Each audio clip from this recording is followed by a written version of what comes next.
వట్టి మోపు మోయనేల అనే ఈ అన్నమాచార్యుని సంకీర్తన యొక్క ముఖ్య సారాంశం ఏమిటి అంటే, శ్రీమన్నారాయణుడిపై సంపూర్ణ విశ్వాసం ఉంచిన భక్తులు అనవసరమైన లోక కష్టాల గురించి చింతించకుండా కేవలం ఆ భగవంతుడిని నమ్ముకుని నిశ్చింతంగా జీవించాలి అని.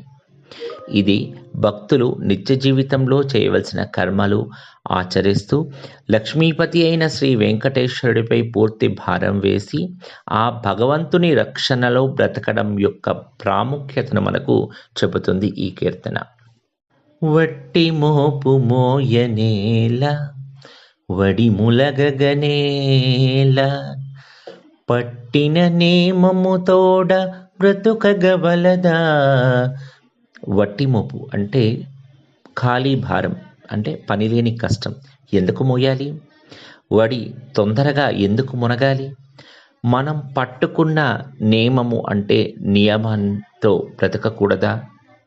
అనవసరమైన కష్టాలు మనం ఎందుకు మోయాలి? ఈ సంసారంలో తొందరగా మనం ఎందుకు మునిగిపోవాలి? శరణాగతి అనే నియమంతో మనం జీవించకూడదా అని ఈ పల్లవి యొక్క అర్థం.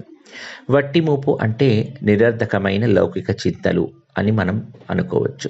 వడి మొలగగనేల అంటే ఈ జన్మ మరణ చక్రంలో చిక్కుకుపోయి మునిగిపోవటం. నేమము అంటే భగవంతుడిపై భారం వేసి ఆయన శరణాగతిని పొందే ప్రపత్తి మార్గం.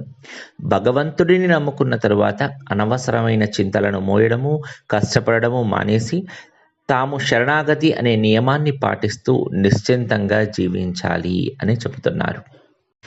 తల్లిదండ్రి గలవారు తమలేములరగక చెల్ల పిల్లలై ఆటల చెందిన ఎట్టు పుల్లములో హరినమ్మి ఉండిన ప్రపన్నులెల్లా పల్లదాన నిర్భరులై బ్రతుకగవలదా.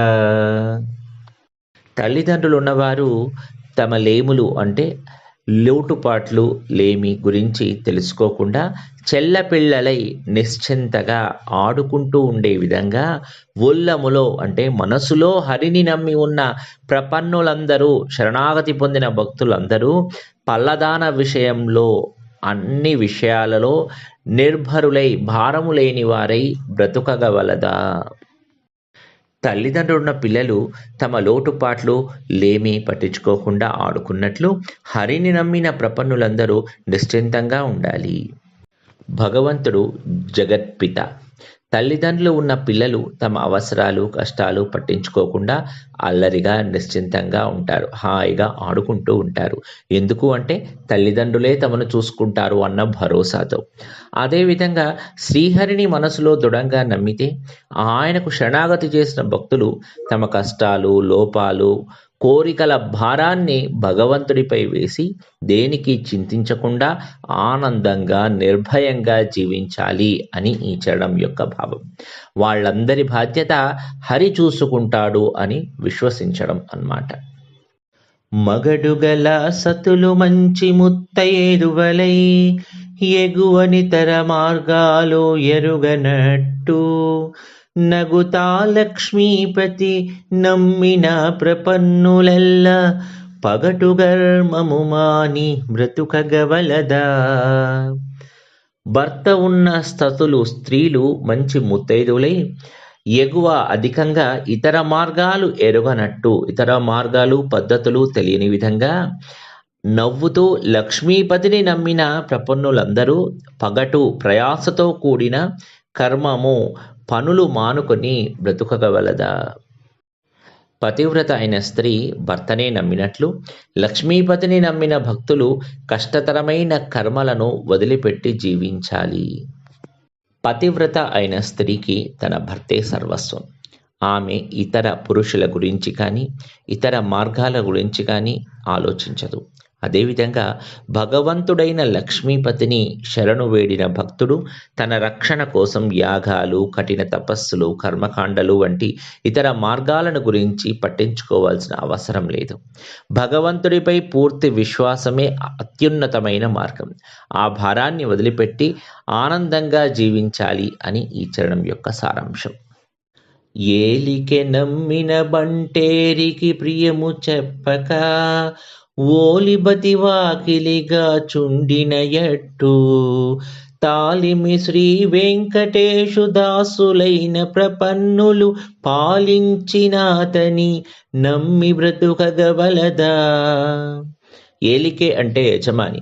యజమానిని నమ్మిన బంటెరికి సేవకుడు ప్రియము చెప్ప మంచి మాటలు చెప్పి ప్రేమగా అతని వాకిలి గుమ్మంను కోలి అంటే ఓపికతో కాచుచుండినట్టు కాపలా కాస్తూ ఉండే విధంగా తాలిమి ఓపికతో శ్రీ వెంకటేశ్వరుని దాసులైన ప్రపన్నులు ఆయన పాలించి రక్షిస్తాడు అని నమ్మి బ్రతుకగవలదా.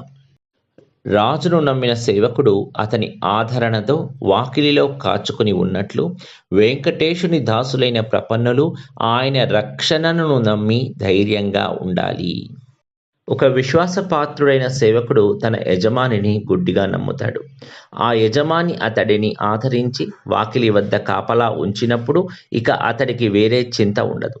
అదేవిధంగా శ్రీ వెంకటేశ్వరుడి పాదాలను ఆశ్రయించిన భక్తులు ఆయన తమను తప్పక రక్షిస్తాడని దృఢంగా నమ్మాలి.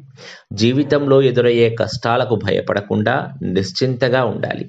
భగవత్ సేవకే తమ జీవితాన్ని అంకితం చేయాలి. అప్పుడు అన్నీ ఆయనే చూసుకుంటాడు. ఈ కీర్తన పూర్తి శరణాగతి యొక్క గొప్పతనాన్ని మనకు బోధిస్తుంది. వెంకటేశ్వర స్వామిని నమ్మిన భక్తులు అనవసరమైన కర్మలు, లౌకిక చింతలు మరియు శరీర కష్టాలు అనే వట్టి మోపును మోయాల్సిన అవసరం లేదని అన్నమాచార్యుల వారు స్పష్టం చేశారు.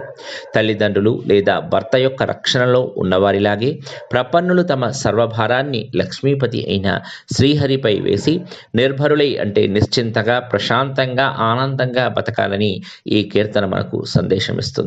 భగవంతుడిపై అచంచలమైన విశ్వాసం మాత్రమే ముక్తికి సులభమైన మార్గం అని, సరళమైన మార్గం అని చెబుతున్నారు ఈ కీర్తనలో.